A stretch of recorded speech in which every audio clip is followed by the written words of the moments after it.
So hello everyone, welcome to my YouTube channel. आज हम एक टॉपिक शुरू करने जा रहे हैं, एनवायरमेंटल साइंस।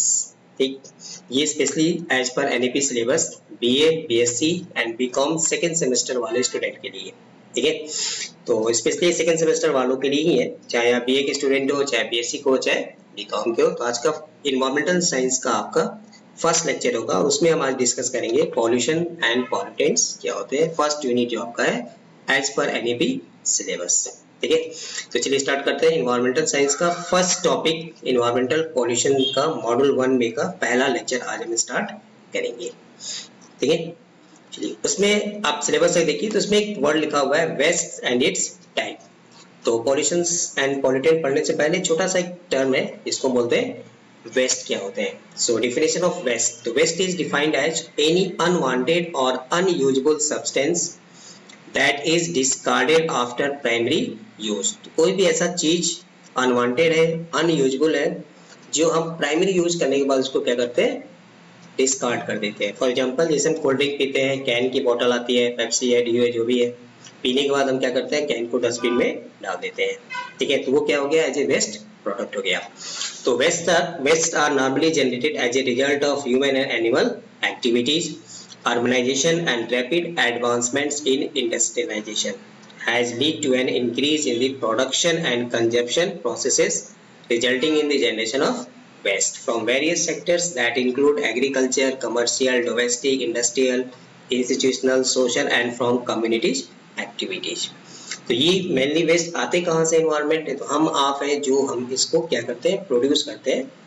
ठीक है, फ्रॉम डिफरेंट एक्टिविटीज।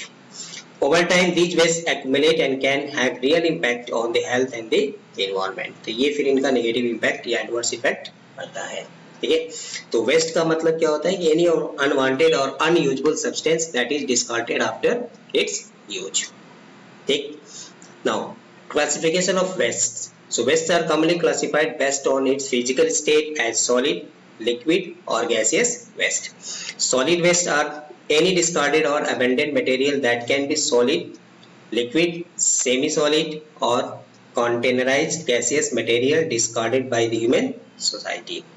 ठीक है, तो ये इसमें हम जो यूज करते हैं, कुछ मटेरियल यूज किया, कुछ आइटम यूज किया, देन उसमें का जो अनवांटेड होता है उसको बोलते हैं वेस्ट, और उसमें से जो सॉलिड फॉर्म में आएगा इसलिए इसको बोलते हैं solid waste. For example waste tyres, septage, scrap metals, latex paint, furnitures and toys, garbage, appliances and vehicle, oil, antifreeze, empty aerosol can, paint cans and compressed gas cylinders etc। ठीक, तो ये किस कैटेगरी में आ जाएंगे, जो solid के form में हमको दिखाई देते हैं तो उसको बोलते हैं सॉलिड वेस्ट। अगर वो लिक्विड के फॉर्म में है तो उसको बोलेंगे liquid waste. So liquid waste can be defined as any liquid और fluid that are generated from washing, flushing or manufacturing process of the industries।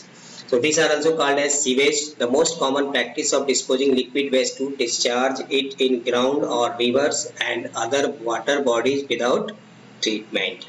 तो ये फिर हमारे लिए इनका नेगेटिव इम्पैक्ट पड़ता है, ये they can create water pollution, जो आगे हम डिस्कस करेंगे। चलिए, वे लिक्विड वेस्ट में क्या किया जा सकता है, for example domestic washings, chemicals, oils, waste water from ponds, waste waters from manufacturing industries, manure, waste oil, fats, used oil on hazardous household liquids। तो अगर लिक्विड के फॉर्म में कोई वेस्ट है तो हम उसको बोलते हैं लिक्विड वेस्ट। ठीक, सॉलिड के फॉर्म में तो हो जाएगा सॉलिड वेस्ट। थर्ड कैटेगरी हो गई इनकी gaseous waste. It is a waste product release in the form of gas from automobiles industries, factories, industries, burning of fossil fuels, जैसे हम लकड़ी, कोयला वगैरह डीजल बर्न करते हैं तो वहां से क्या होता है, गैसियस प्रोडक्ट निकलते हैं and gate mixed in the atmosphere. These gases include carbon monoxide, formula मैंने आपको लास्ट क्लास में बताया था, कार्बन डाइऑक्साइड, डाई का मतलब होता है केमिस्ट्री में 2, मोनो का मतलब होता है 1, सल्फर डाइऑक्साइड है तो क्या लिख सकते हैं SO2, नाइट्रोजन डाइऑक्साइड है तो NO2, ओजोन का होता है O3 और मीथेन का होता है CH4। नो प्रॉब्लम, आप जो आर्ट्स वाले स्टूडेंट है वो सीधे सीधे नाम भी लिख सकते हैं। तो जो गैसियस के फॉर्म में आएगा उसको बोलते हैं गैसियस वेस्ट, जो लिक्विड के फॉर्म में उसको बोलेंगे लिक्विड वेस्ट, जो सॉलिड के फॉर्म में उसको बोलेंगे सॉलिड वेस्ट। ठीक, clear. Now Solid waste are also classified based on their biological and chemical property. तो अब ये दो तरह के हो गए, एक को हम बोलते हैं बायोडिग्रेडेबल और ऑर्गेनिक वेस्ट, और दूसरे को बोलते हैं नॉन बायोडिग्रेडेबल। तो ये वर्ड हमने कहीं ना कहीं देखा है, सुना है। बायो मतलब होता है माइक्रो ऑर्गेनिज्म, और डिग्रेडिएट का मतलब जिसको हम डिकम्पोज कर सके, तोड़ सके, ठीक है। तो biodegradable waste are those that can be decomposed by the natural processes such as composting, aerobic and aerobic digestion and converted into elemental form. तो इसको बोलते हैं बायोडिग्रेडेबल वेस्ट, ठीक है। मतलब जिनको हम एक्चुअली क्या कर सकते हैं, डिकम्पोज कर सकते हैं, किससे, माइक्रो ऑर्गेनिक, इसी को बोलते हैं बायोडिग्रेडेबल, ठीक है। चलिए for example municipal solid waste, green waste, food waste, paper waste, biodegradable plastics, human and animal waste, sewage, sludge, slaughter house waste, etc. इन सबको क्या होता है, ये these are categorised in biodegradable waste. Non biodegradable waste का मतलब क्या हो गया, जस्ट रिवर्स कर दीजिए। तो नॉन का मतलब नहीं होता है, बायो मतलब वही माइक्रो ऑर्गेनिज्म, डिग्रेडिएट का मतलब जिसको हम डिकम्पोज कर सके।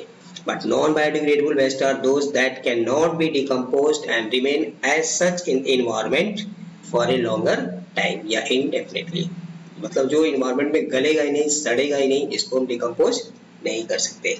So they are persistent and threaten to overrun landfills and create disposal problem, creating environmental concern। इस कहते हैं ना, प्लास्टिक जो होता है जनरली क्या होता है, वो न उसको हम जला सकते हैं, ना सड़ा सकते हैं, ना गला सकते हैं, वो लॉन्गर टाइम तक ये इन्वायरमेंट में पड़ा रहता है एज इट इज, ठीक। तो इसलिए नॉन बायोडिग्रेडेबल मतलब is that can not be decomposed and remain as such in environment for a longer period of time. It includes plastics आएगा आपका, इसमें न्यूक्लियर वेस्ट आएंगे, ग्लास आएंगे, rubber tyres, styrofoam, fire glass and some heavy metals. इनको बोलते हैं non biodegradable waste, ठीक। तो बायोडिग्रेडेबल जिसको डिकम्पोज कर सके, नॉन बायोडिग्रेडेबल जिसको डिकम्पोज नहीं कर सकते। नाउ नेक्स्ट इनकी कैटेगरी होती है हैजार्डियस वेस्ट। तो hazardous waste is defined as chemical material that can no longer be used for its intended purpose and is also is known to be harmful और potentially harmful to plants, animals and human health और the environment. तो जो hazardous का मतलब होता है, आप toxic बोल सकते हैं, कि जिनका हमें एडवर्स इफेक्ट होता है, किस पे, हम पे, आप पे, प्लांट पे, ह्यूमन हेल्थ पे, या even and to the environment, तो उसको बोलते हैं hazardous waste. Now it may be in the form of solids, liquids, sludge और गैसेज। ये सॉलिड भी हो सकते हैं, लिक्विड भी हो सकते हैं, और गैस के फॉर्म में भी हो सकते हैं। So these materials may be toxic, reactive, ignitable, explosive, corrosive, infectious और रेडियो एक्टिव। अगर हम इनको प्रॉपरली हैंडल नहीं करेंगे तो they can cause adverse effect to human health and to the environment. तो इसी को बोलते हैं हैजार्डियस वेस्ट, ठीक। चलिए नॉन हैजार्डियस वेस्ट। तो non hazardous waste are defined as substances safe to use commercially, industrially, agriculturally और इकोनॉमिकली। मतलब these are not so harmful as hazardous material. So some of the non-hazardous waste products are from the food processing plants, cotton mills, paper mills, textile mills and sugarcane industries. Other non-hazardous waste includes paint, oil, antifreeze, buffer, salts, etc. ठीक है। तो जो क्या होते हैं, safe होते हैं किस यूज करने के लिए, उनको बोलते हैं non hazardous waste. Hazardous waste क्या होते हैं कि दे हैव ए नेगेटिव और adverse effect on human health और टू द एनवायरनमेंट। अगर दोनों में डिफरेंस पूछेगा तो आप डिफाइन करके भी लिख सकते हैं, ठीक है। चलिए अब जो मेन टॉपिक है हमारा यहाँ पे एनवायरमेंटल पॉल्यूशंस। तो यहाँ से हमें जनरली क्वेश्चंस मिलता है, लास्ट ईयर का पेपर में हम डिस्कस करेंगे आगे। तो पहला इसमें वर्ड है पॉल्यूशन। तो क्वेश्चन आता है डिफाइन पॉल्यूशन या what do mean by pollution. तो pollution it is derived from a Latin word pollute which means to contaminate, ठीक। हिंदी में इसको बोलते हैं प्रदूषण। तो पॉल्यूशन मीन्स क्या है, टू कंटामिनेट। अब पॉल्यूशन को डिफाइन करना हमें, तो देखिए pollution is an undesirable change in the physical, chemical और biological characteristics of any component of the environment.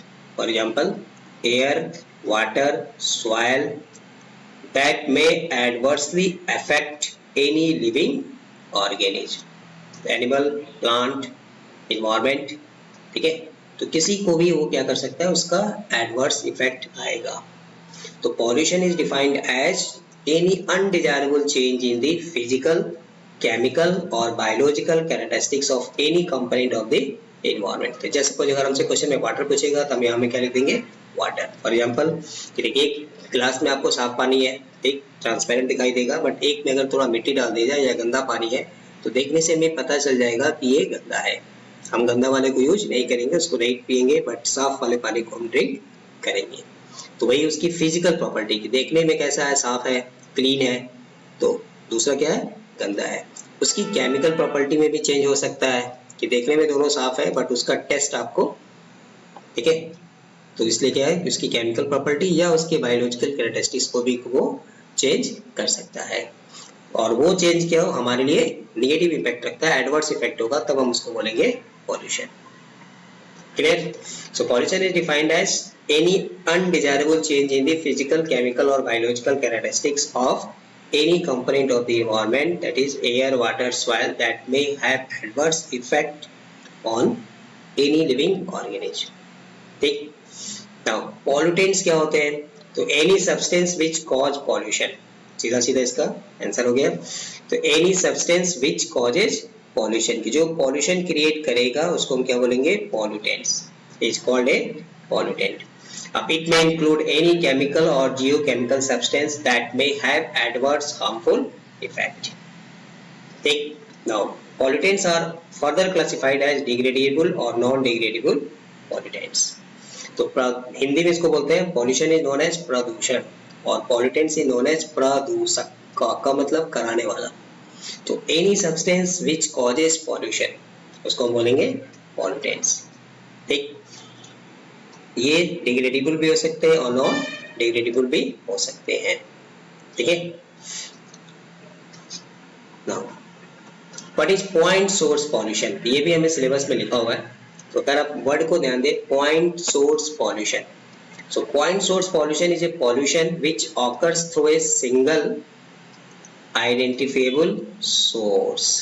जहां में एक पॉइंट सोर्स कहते हैं ना, कि पॉइंट सोर्स का मतलब एक ऐसी जगह है जहां से पॉल्यूशन क्रिएट हो रहा है, सीधा सीधा कह सकते हैं, तो उसी को बोलते हैं point source pollution. Therefore, the effect of this type of pollution is local to the point of discharge. तो जहां में ये इसको पॉल्यूटेंट जहां में क्रिएट हो रहा है, एक पार्टिकुलर पॉइंट पे हो रहा है, एक पार्टिकुलर जगह पे हो रहा है, लोकल हो रहा है, तो इसलिए इसको बोलते हैं पॉइंट सोर्स पॉल्यूशन, ठीक है।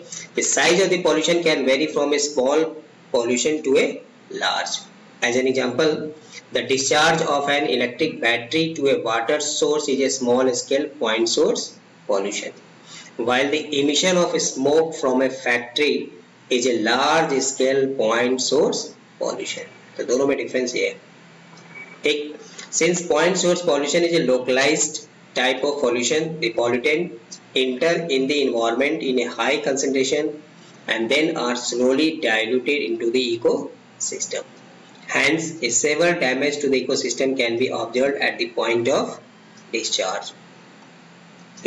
On the other hand, it is easy to prevent and control point source pollution by stopping the source or installing a treatment plant. मतलब किसी एक जगह है कि जैसे सपोज यहाँ पे एक पार्टिकुलर जगह पे एक कोई प्लांट है, ठीक है, कोई भी एक फैक्ट्री है, और उसमें का जो वेस्ट प्रोडक्ट है वो हम सीधे किसी न किसी पार्टिकुलर आसपास की नदी में या आसपास की रिवर है, लेक है, उसमें हम उसको डंप कर दे रहे हैं, ठीक है। तो वो एक तरह का क्या हो गया, इसका पॉइंट सोर्स हो गया। अगर हम चाहें तो उसको वहां पे क्या कर सकते हैं, इजीली हम उसको प्रिवेंट कर सकते हैं, कंट्रोल कर सकते हैं, ताकि उसका इफेक्ट, नेगेटिव इफेक्ट ना पड़े। तो उसको बोलते हैं पॉइंट सोर्स पॉल्यूशन। तो पॉइंट सोर्स पॉल्यूशन मेनली कहाँ से क्रिएट होता है, just which occurs through a single identifiable source. ये हमें देखने से पता चलेगा कि ये यहाँ से इस फैक्ट्री से ही जो वेस्ट प्रोडक्ट आ रहा है वही इसको गंदा कर रहा है, वही इसको पॉल्यूशन क्रिएट कर रहा है, पॉल्यूट कर रहा है, तो उसको बोलते हैं पॉइंट सोर्स पॉल्यूशन, ठीक है। चलिए, what is non point source pollution. तो non point source pollution is the other type of pollution in which the source of the effluent can not be traced to a single point. हम एक जगह से नहीं बता सकते कि यहीं से आ रहा है, उसके कई और भी सोर्स होते हैं। So this means it is a diffuse type of pollution, मतलब एक जगह से तो आ ही रहा है, दूसरे जगह का भी डिफ्यूज होकर आ रहा है, तीसरे जगह से भी आ रहा है, कहीं और से भी आ रहा है।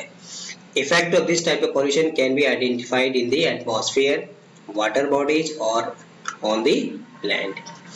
As an example, the high carbon dioxide concentration in the atmosphere is a result of the emission of carbon dioxide from various factories. तो ये नहीं हम कह सकते कि कार्बन डाइऑक्साइड सिर्फ हमको पार्टिकुलर इसी पार्टिकुलर ईटानगर से ही आ रहा है, कहीं दूसरी जगह से भी आ रहा है। जैसे आपने देखा होगा दिल्ली और हरियाणा, पराली हरियाणा में जलाते हैं बट पॉल्यूशन कहाँ में होता है, दिल्ली में होता है। तो दिल्ली के आसपास वो जलाते हैं बट पॉल्यूशन होता है दिल्ली में, तो वह है non point source pollution. The emitting carbon dioxide moves across the globe through diffusion. ठीक, डिफ्यूजन मतलब लिक्विड जो होते हैं या गैसेज जो होते हैं एक जगह से दूसरी जगह आसानी से स्पॉन्टेनियसली फ्लो करते हैं। ठीक है, तो पॉइंट सोर्स क्या होता है, एक सिंगल आइडेंटिफिएबल सोर्स होता है। नॉन पॉइंट सोर्स का मतलब होता है कि ये एक सिंगल पॉइंट से नहीं आएगा बट कि ये क्या है, डिफ्यूज होता है, डिफ्यूज टाइप ऑफ पॉल्यूशन है, कई जगह का इसमें इम्पैक्ट पड़ेगा, तो उसको बोलते हैं नॉन पॉइंट सोर्स पॉल्यूशन। ठीक, तो पॉल्यूशन क्या हो गया कि any undesirable change in physical, chemical और biological characteristics of any component of the environment. Pollutant क्या हो गया, any substances that can create pollution, इसको बोलते हैं पॉल्यूटेंट। अब ये पॉल्यूशन मेनली क्या होता है, दो तरह का होता है, एक पॉइंट सोर्स और एक नॉन पॉइंट सोर्स। दोनों का डिफरेंशिएशन देख लिया, दोनों में डिफरेंस भी कह सकते हैं। ठीक है, चलिए अब मेन जो टॉपिक हमारा है, यहाँ से एक लॉन्ग क्वेश्चन हमको जनरली मिलता है कि air pollution, water pollution, soil pollution, noise pollution, ठीक, वेस्ट पॉल्यूशन या radioactive waste, thermal pollution, इन सब का हमें डिटेल्स पढ़ना है।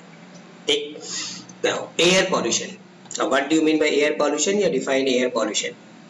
तो देखिए अब हमें क्या है, पॉल्यूशन एक जस्ट जनरल वर्ड हो गया, अब हम पार्टिकुलर कहाँ पे जाएंगे, एयर के बारे में।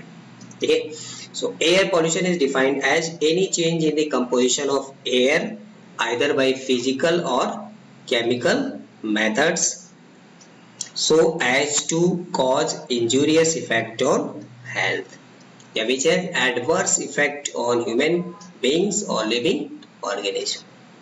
ठीक, तो अब मेनली हम पार्टिकुलरली एक स्पेसिफिक में आ गए नाम पे, और वो क्या है, एयर। अब इस एयर के कंपोजिशन को आप चेंज कर दीजिए, आइदर फिजिकल चेंज और केमिकल चेंज, जिसका क्या हो, हमें नेगेटिव इम्पैक्ट पड़े, तो उसी को बोलते हैं एयर पॉल्यूशन।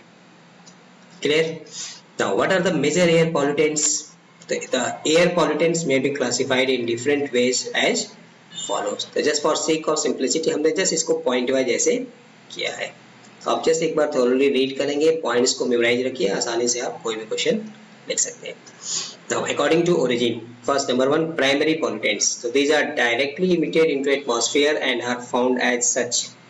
मतलब ये प्राइमरी पॉल्यूटेंट्स है कि सीधे सीधे ये एटमॉस्फेयर में आते हैं। For example carbon monoxide, nitrogen dioxide, sulphur dioxide and hydrocarbons. तो these are known as primary pollutants। ठीक, सेकेंड होते हैं इसमें सेकेंडरी पॉल्यूटेंट्स, ये नाम में है सेकेंडरी पॉल्यूटेंट्स।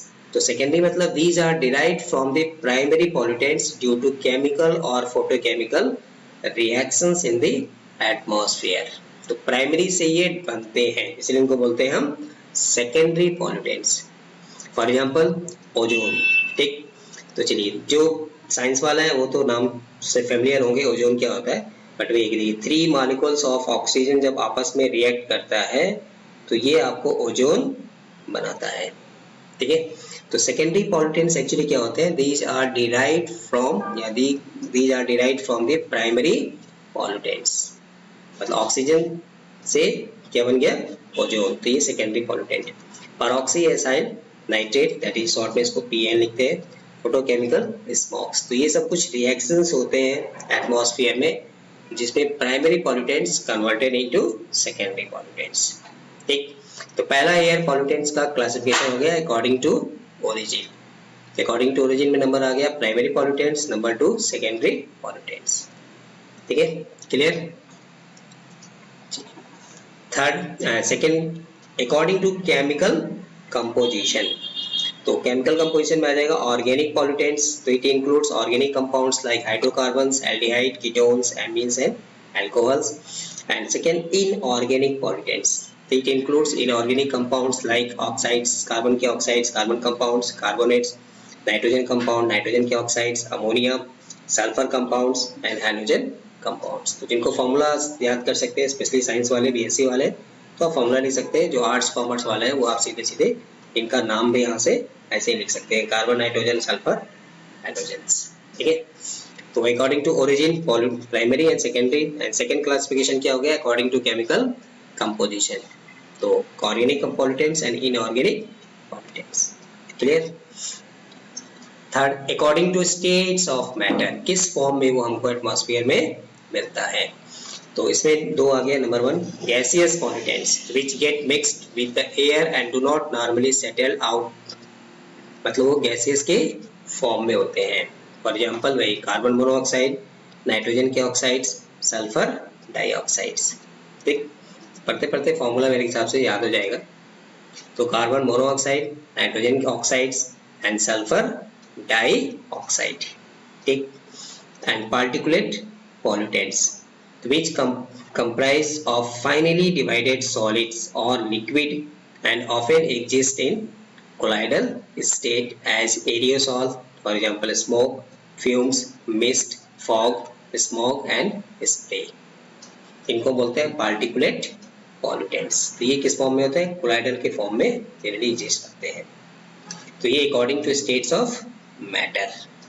ठीक, गैसियस फॉर्म में होगा तो gaseous pollutants, finely divided solids या लिक्विड के फॉर्म में होगा, कोलाइडल के फॉर्म में होगा तो इसको बोलते हैं particulate pollutants.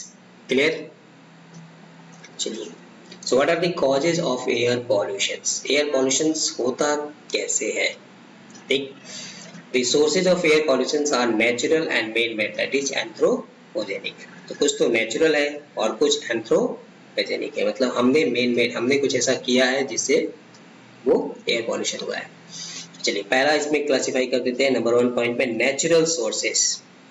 So the natural sources of air pollution are photochemical oxidation of terpenes, marsh gas that is known as methane which produced on decay of organic matters. जैसे गोबर ग्लास प्लांट का नाम सुना होगा तो वहाँ में क्या बनता है, मीथेन गैस होती है.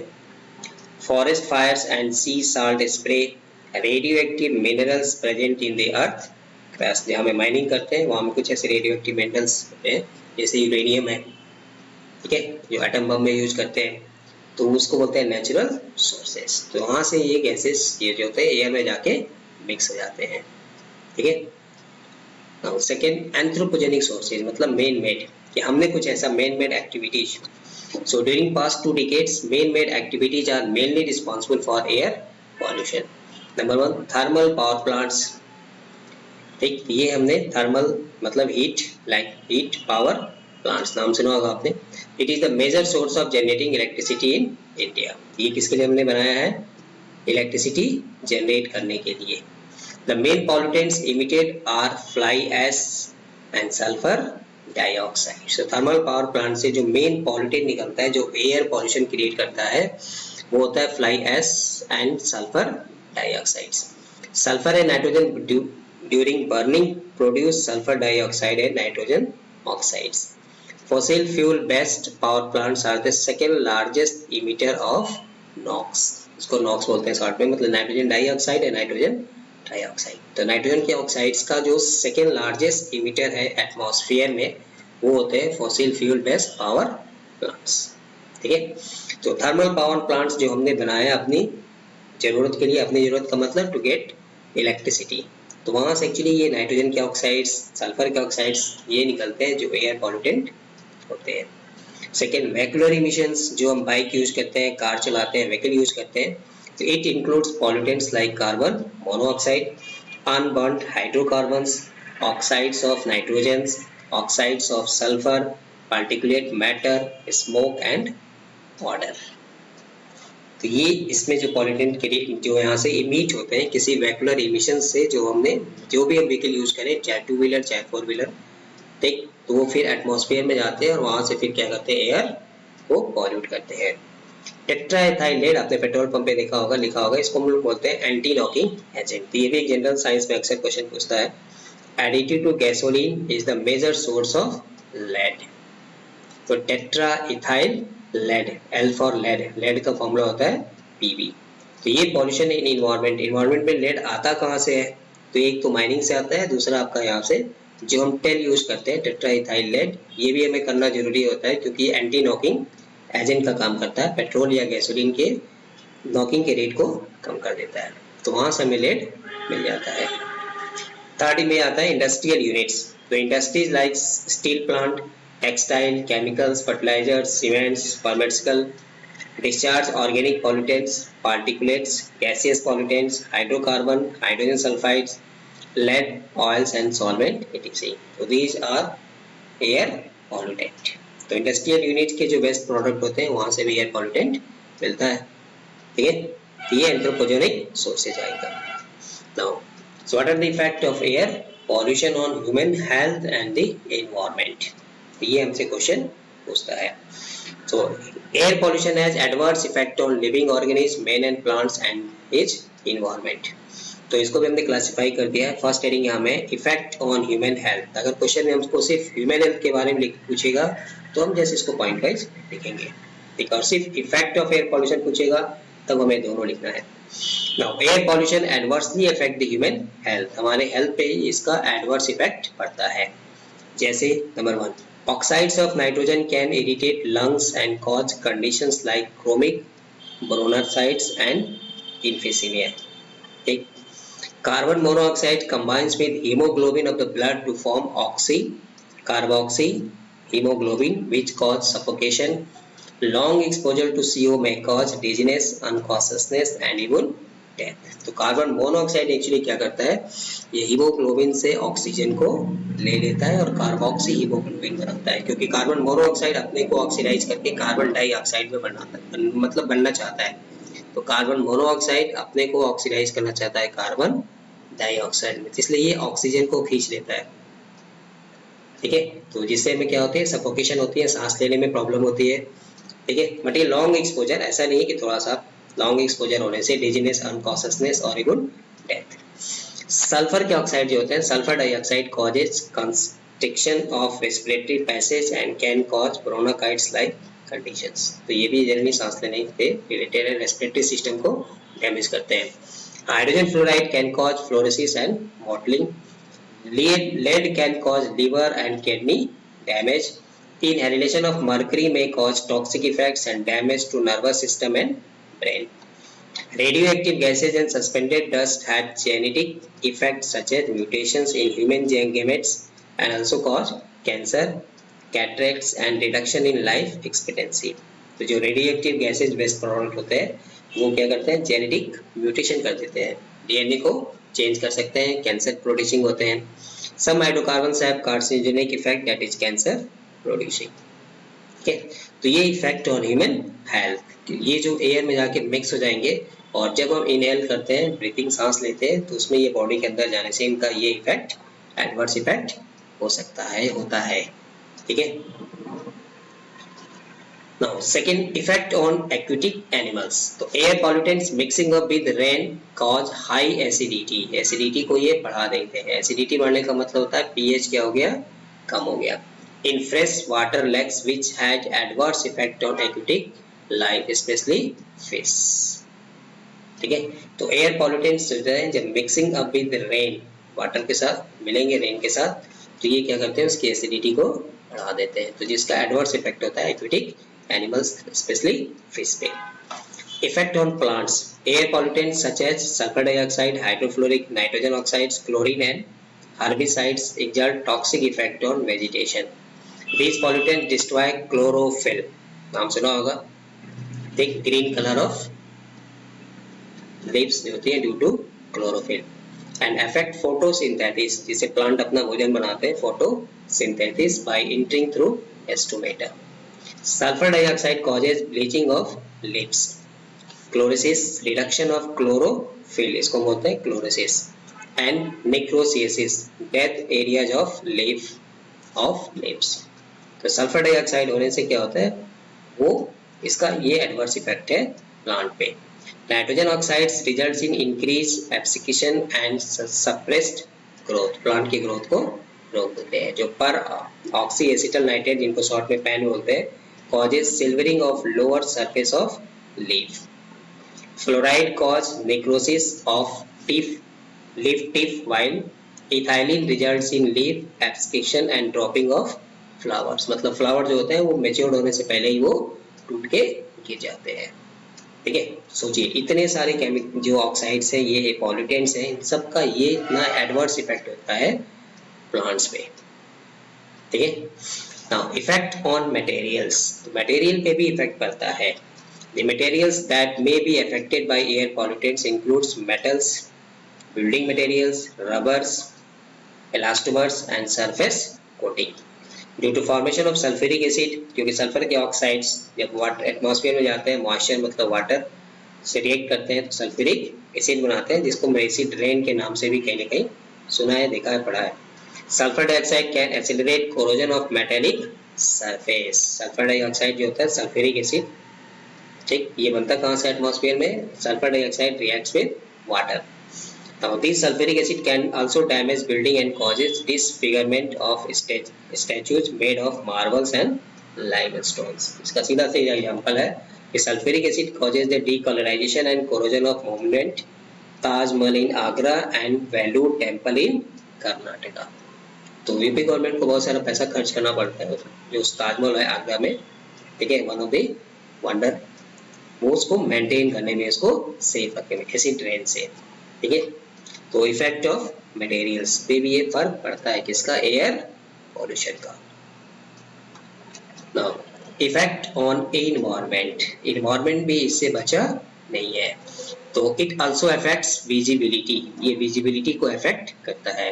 The reduction in visibility may be due to smoke, fog and industrial fumes which contain particulates in size range of 0.4 to 0.9 micrometer that scattered light।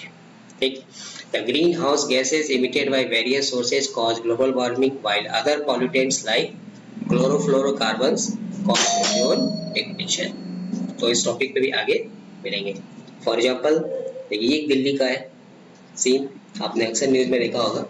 ठीक है, तो देख रहे हैं ना, ये पूरा का पूरा जो विजिबिलिटी है ये हमें दिखाई नहीं दे रहा है। क्यों नहीं दे रहा है? क्योंकि यहाँ में क्या है, यहाँ भी वही है कि ये हमें जो बिल्डिंग है, ठीक है, फेमस है, तो ये दोनों फोटो दिल्ली का है कि हमें एयर पॉल्यूशन के नाते क्या है, विजिबिलिटी हमारा नहीं है, हम आसपास का उतना क्लियर फोटो नहीं देख सकते। क्यों? क्योंकि एयर पॉल्यूशन है। ठीक है, तो ये एनवायरनमेंट पे भी अफेक्ट करता है। ठीक है, विजिबिलिटी क्लियर नहीं हो रही है दोनों फिगर में। ठीक है, so these are the effect of air pollution on human health. तो जस्ट पॉइंट वन लिख देना। ठीक, effect on aquatic animals specially fish, effect on plants, तो इनमें क्लोरोसिस होता है, क्लोरोफिल कम हो जाता है, वो अपना भोजन नहीं बना पाते हैं, फ्लावर जो होते हैं वो टाइम से पहले ही प्रीमेच्योर होके वो गिर जाते हैं। निक्रोसिस होता है, फ्लोराइड जो होते हैं, नाइट्रोजन के ऑक्साइड जो होते हैं, पर नाइट्रल PN जो होते हैं, वो silvering of leaf, lower surface of leaf, मतलब प्लांट पे भी एडवर्स इफेक्ट है, मटेरियल पे भी एडवर्स इफेक्ट है। ठीक है, and then effect on environment, तो ये क्या करता है, विजिबिलिटी को कम कर देता है। विजिबिलिटी क्यों कम हो जाती है? Reduction in visibility due to formation of smoke, fog and industrial fuels. ठीक है, ये मैंने दिल्ली का एक आपको जस्ट एग्जांपल समझने के लिए दिया हुआ है। क्लियर? ठीक है, नाउ अब हमें क्या करना होगा कि हम एयर पॉल्यूशन को कंट्रोल कर सके। So control of air pollution, so following methods can be used to minimise the air pollution. First number 1, by using low sulphur coal in industry. Industry वाले क्या करें, लो सल्फर कोल यूज करें, इससे sulphur का concentration atmosphere में कम हो। By using mass transport system and bicycle. ठीक, तो हमें क्या यूज करना है, बाइसिकल चलाना है, क्योंकि एक पेट्रोल भी हमारा बचेगा, फिटनेस के लिए भी हम फिट रहेंगे बाइसिकल चलाएंगे तो। और मास ट्रांसपोर्ट सिस्टम, सब अपने अपने गाड़ी से ना जाए, एक ऑफिस का गाड़ी है जिसे सारे मोस्टली लोग जो है स्टाफ उसमें यूज करें। ठीक है, क्योंकि ट्रांसपोर्ट कम होने से क्या होता है, वेहिकुलर इमिशन कम होगा, इसलिए हमें कि by using mass transport system, using non conventional source of energy, yes fossil fuel हम यूज ना करें ज़्यादा, non conventional sources of energy use करें, by reducing pollution at source, that is gaseous pollutants can be reduced by physical adsorption on silica gel, वो उसको क्या करेगा, absorb कर लेगा। Activated charcoal filters are by using biological filters and bio scrubbers, फिर देखा होगा आजकल किचन में भी क्या होता है, चिमनियाँ यूज करते हैं, कि हम चिमनी बनाते हैं, वो कार्बन जो भी ऑक्साइड्स होते हैं वो उसको एब्जॉर्ब कर लेते हैं। Shifting to use hydrogen fuel since it is less polluting, इस पे आजकल बहुत सारा काम चल रहा है, रिसर्च चल रहा है, हाइड्रोजन फ्यूल्स की तरफ हम जा रहे हैं। Regular checking of vehicular pollution, तो ये भी अक्सर देखा होगा, चेकिंग होती है आपका पॉल्यूशन सर्टिफिकेट है कि नहीं है। By minimizing activities which cause pollution, especially transportation and energy production, removing non-nitrogen oxides during the combustion process, by controlling the flow of air and fuel in industrial boiler, plantation of more trees. तो obviously जितना ज़्यादा हम plantation करेंगे उतना ही carbon dioxide कम होगा, ठीक है। तो ये थे these are the some methods to control and minimize the air pollution. Air pollution को हमें मिनिमाइज करने के लिए, कंट्रोल करने के लिए ये कुछ हमें स्टेप्स उठाने होंगे, ठीक है, क्लियर। तो हमने एयर पॉल्यूशन पढ़ा, एयर पॉल्यूटेंट के बारे में पढ़ा, फिर उसका कॉज देखा, उसका इफेक्ट देखा, एंड देन उसका कंट्रोल, कि कैसे एयर पॉल्यूशन को हम कंट्रोल में कर सकते हैं। So these are the some steps और methods to minimise the air pollution. जरूरी क्यों है मिनिमाइज करना, क्योंकि इस एयर पॉल्यूशन का हम जो जिस इन्वायरमेंट में रह रहे हैं उसमें एयर पॉल्यूट को प्योर होना इम्पोर्टेंट है, क्योंकि उसका एडवर्स इफेक्ट सिर्फ हम आप पे ही नहीं है, प्लांट पे भी है, एक्वेटिक एनिमल्स पे भी है, इन्वायरमेंट पे भी है, या इवन मटेरियल पे भी है, ठीक है। नाउ सेकेंड टॉपिक आज का है वाटर पॉल्यूशन। तो अभी हमने एयर के बारे में पढ़ा, ऑलमोस्ट सेम वही टेम्पलेट हमारा किसके लिए आएगा, वाटर पॉल्यूशन के लिए आएगा। So water pollution means the presence of any toxic substance in water which affect temporarily or permanently the quality of its usefulness. ठीक, thus water pollution can be defined as change in physical, chemical or biological characteristics of water, making it unsuitable, unfit for designated use in its natural state. ठीक, मतलब water के physical, chemical और biological characteristics को change कर दे, जिससे क्या वो हमारे लिए अनसुटेबल हो जाए, हम उसको पी भी नहीं सकते या इवन अदर पर्पज के लिए भी यूज नहीं कर सके, तो इसको बोलते हैं वाटर पॉल्यूशन। ठीक, तो ये उसकी डेफिनेशन हो गई जो बोल्ड करके हमने लिखा है ब्लैक में। Now types of water pollution, तो a point source of water pollution, so these are the specific sites which directly discharge effluents into water near any water bodies. For example industries है, power plants हैं, underground coal mines हैं, offshore oil Wales etc. तो आसपास कहीं chimney है, आसपास कहीं factory है, कोई प्लांट है, तो वो क्या करते हैं डायरेक्टली अपने किसी आसपास के नियर बाई रिवर में डंप कर दें, तो इसको बोलते हैं point source of water pollution. Non point source of water pollution, so non-point sources are not a particular site, rather these are scattered which individually or collectively pollute water, मतलब ये diffuse होके आते हैं, कहीं आसपास के दूसरी चिमनी से भी इफेक्ट आ जाता है।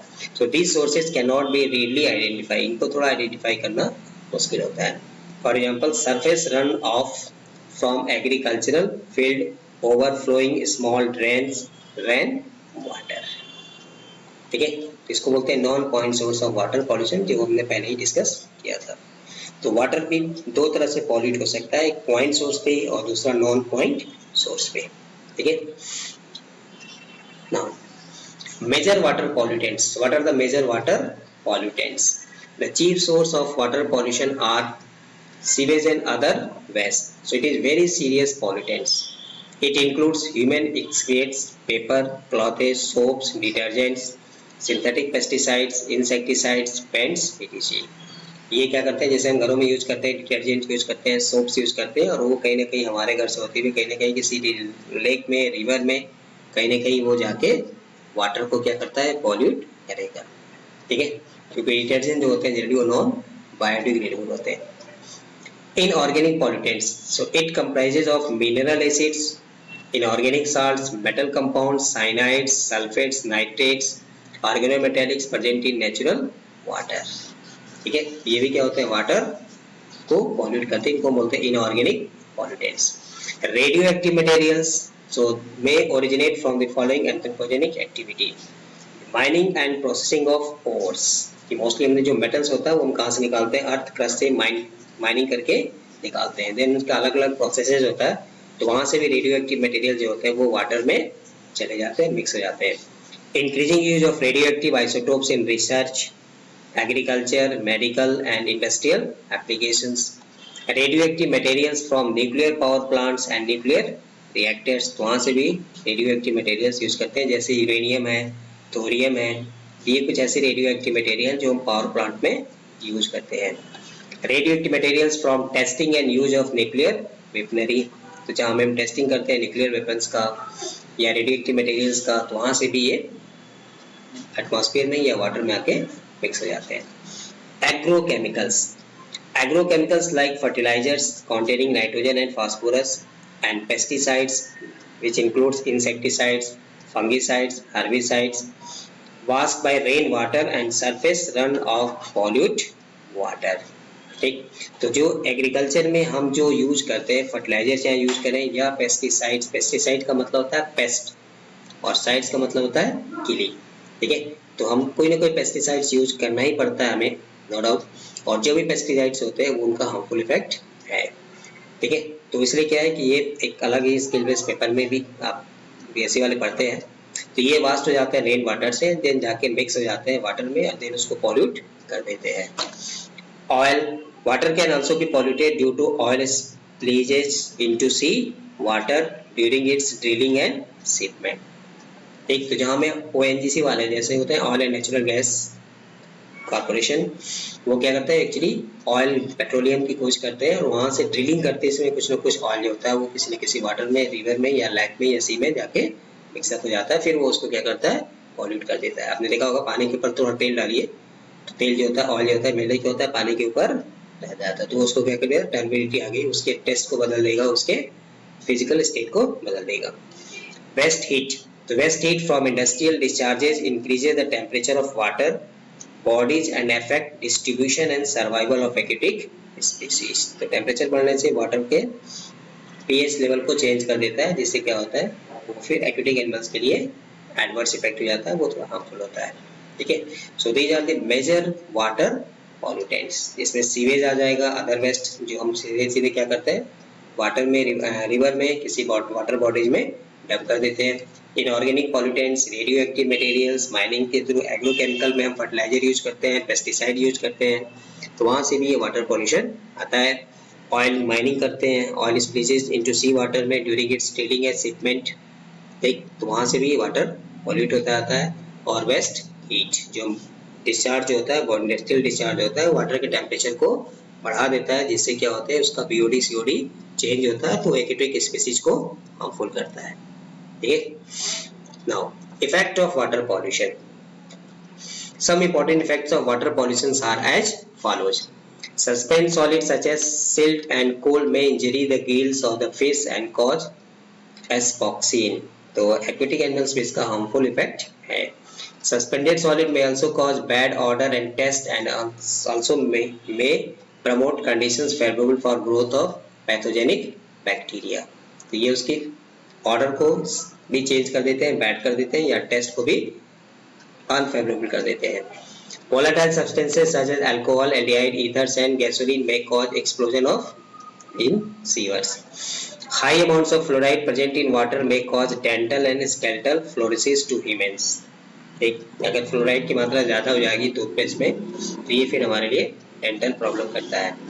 Abnormal calcification of bones in animals and adverse effect on plant, जो पीछे डिस्कस किया.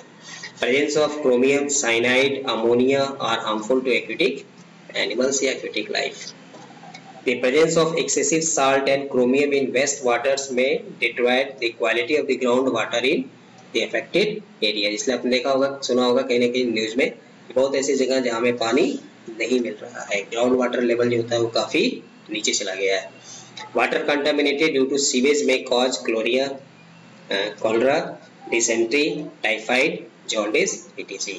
ठीक, तो कंटामिनेटेड वाटर यूज करने से हमें कलरा, डिसेंट्री भी होता है, टाइफाइड, जॉन्डिस, ये सब बीमारियां होती हैं. Nitrate when present in excess in drinking water causes blue baby syndrome.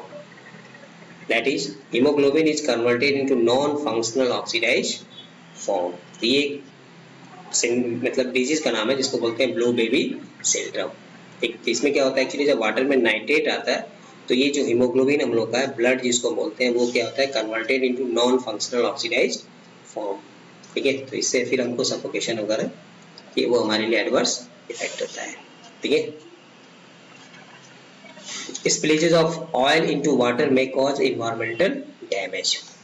Arsenic poisoning in water has adverse effect on liver, kidney, lungs, pancreas and thyroid. Toxic substances like mercury, जिनको heavy metal pollution में आगे पढ़ेंगे, mercury, lead, cadmium, इनको बोलते हैं heavy metal, cause various type of disease. Mercury dumped into water is transformed into water soluble methyl mercury by bacterial action and causes Minamata disease. So Minamata disease is mainly caused by mercury. Cadmium causes the disease ethyl. तो cadmium जब water में आ जाता है तो heavy water, इसको actually heavy metal बोलते हैं, तो मरकरी, लेड, कैडमियम, तो इनसे ये प्रॉब्लम होती है, ये इस टाइप की डिजीज होती है. Thermal pollution caused by hot water which also decrease the solubility of oxygen, इसको हम लोग BOD बोलते हैं, BOD COD, dissolve oxygen in water and breeding cycle of aquatic animals. तो वो उनको फिर एक्वेटिक एनिमल्स के लिए हार्मफुल होता है. बेस्ट हीट जब वाटर में आते हैं, मतलब उसके वाटर का टेम्परेचर अगर बढ़ा देंगे थर्मल पॉल्यूशन होने से, तो फिर वो क्या करेगा, सॉल्युबिलिटी ऑफ ऑक्सीजन जो होती है एक्चुअली टेम्परेचर बढ़ाने से वाटर में कम हो जाती है. तो ये सॉल्युबिलिटी ऑफ ऑक्सीजन जो डिक्रीजेज विद टेम्परेचर, टेम्परेचर बढ़ाने से ये घटेगा. टेम्परेचर अगर बढ़ाएंगे तो ऑक्सीजन जो एक्वेटिक एनिमल्स के लिए चाहिए वो इनका घटता है. ठीक है, तो फिर उनके लिए ये प्रॉब्लम होता है, एक्वेटिक एनिमल्स के लिए प्रॉब्लम होता है. ठीक है, तो these are the some effect of water pollution. तो जैसे आप ऐसे पॉइंट वाइज नोट करते जाइए और यहाँ से ही आप इसको अपनी लैंग्वेज में कर सकते हैं पॉइंट वाइज. ठीक है, इसलिए मैंने यहाँ भी आपको पॉइंट वाइज पे ही इस तरह से डिस्कस किया. Now control of water pollution, तो क्या मेथड यूज करें जिससे वाटर पॉल्यूशन को हम कम कर सकते हैं. तो following methods can be used to control of water pollution. Scientific techniques should be adopted for the environmental control of catchment areas of river, lakes, ponds or streams. Judicious use of agrochemicals like pesticides and fertilizers, इनका use को आजकल थोड़ा restrict किया गया है government की तरफ से भी, which will reduce their surface run off and leaching. ठीक, we have to take some necessary precautions while using pesticides and fertilizers. This should not be used on sloped land. ठीक है, वहाँ में हमको यूज नहीं करना है. तो इसके लिए भी कुछ एक हम स्किल बेस्ड केमिस्ट्री में पढ़ते हैं कि हम पेस्टिसाइड्स यूज करने के लिए हमें क्या क्या प्रिकॉशंस लेना है. Use of nitrogen fixing plants to supplement to use of fertilisers. Nitrogen fixing plants जो फर्टिलाइजर मेनली जैसे यूरिया बोलते हैं, nitrogenous fertiliser, super triple phosphate, phosphorus fertilisers, NPK, तो ये हम यूज करते हैं एग्रोकेमिकल मतलब एग्रीकल्चर फील्ड में. Adopting integrated pest management to reduce reliance on pesticides. Pesticides पे हमें अपने डिपेंडेंसी को थोड़ा कम करना पड़ेगा. Government should encourage people to participate in research programs like disposal of sewage and industrial effluents. कैसे इसको हमें डिस्पोज करना है सीवेज को, इंडस्ट्रियल इफ्लुएंट्स को, इसमें गवर्नमेंट को इंकरेज करना चाहिए, लोगों को पार्टिसिपेट करना चाहिए, इस तरह के वर्कशॉप ऑर्गेनाइज करके लोगों के अंदर अवेयरनेस क्रिएट करना चाहिए. Techniques like adsorption, electrodialysis, ion exchange and reverse osmosis can be used for the removal of water pollutants. तो ये आजकल यूज किए जाते हैं रिमूवल ऑफ वाटर पॉल्यूटेंट से रिमूव करने के लिए. एडजॉर्प्शन टेक्निक लगाते हैं, इलेक्ट्रोडायलिसिस कराते हैं, आयन एक्सचेंज कराते हैं. डिटेल्स मैं यहाँ पे डिस्कस नहीं कर रहा हूँ, जो BSc वाले स्टूडेंट्स हैं उन लोगों को थोड़ा बहुत आइडिया होगा. ठीक है, There should be propaganda for water pollution control on radio, TV, newspaper, etc. for public awareness. So we should create more and more awareness about not only water but also air pollution. Separate drainage of sewage and rainwater should be provided to prevent overflow of sewage with rainwater. तो आजकल ये लगभग policy बन गया, act बन गया है industries को प्रिवेंट करने के लिए, वहां से डायरेक्ट वो डंप नहीं कर सकते. Planting more trees and destruction of forests should be discouraged. Industrial plants should be based on recycling operations. Water resources should be used in the best possible economic way. Treatment plants should be constructed and government should also help by funding for domestic sewage and industrial effluent. The possible reuse and recycle of treated sewage effluents and industrial waste should be emphasized and encouraged. Plants should develop to recover metal from metal bearing waste water. ठीक है, तो ये heavy metals को contaminated को कम करने के लिए. So these are the some steps to control or measure the to control or prevent the water pollutions. ठीक, तो ये जैसे यहाँ भी आपको पॉइंट वाइज कुछ गवर्नमेंट पॉलिसी है, ठीक है, और कुछ हमारे अंदर क्या होनी चाहिए, there should be, there must be public awareness. We should create public awareness. Recycle, reuse पे ज़्यादा हमें फोकस करना है, ठीक है.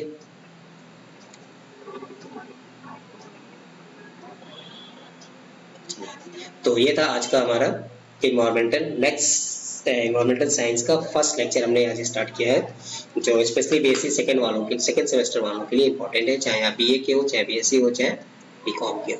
ठीक है, नेक्स्ट वीडियो में हम इसको आगे कंटिन्यू करेंगे, सेकेंड लेक्चर पढ़ेंगे जिसमें हम सॉइल पॉल्यूशन के बारे में देखेंगे, थर्मल पॉल्यूशन के बारे में देखेंगे एंड रेडियो एक्टिव पॉल्यूशन के, noise, thermal, soil, radio active pollution पे डिस्कस करेंगे.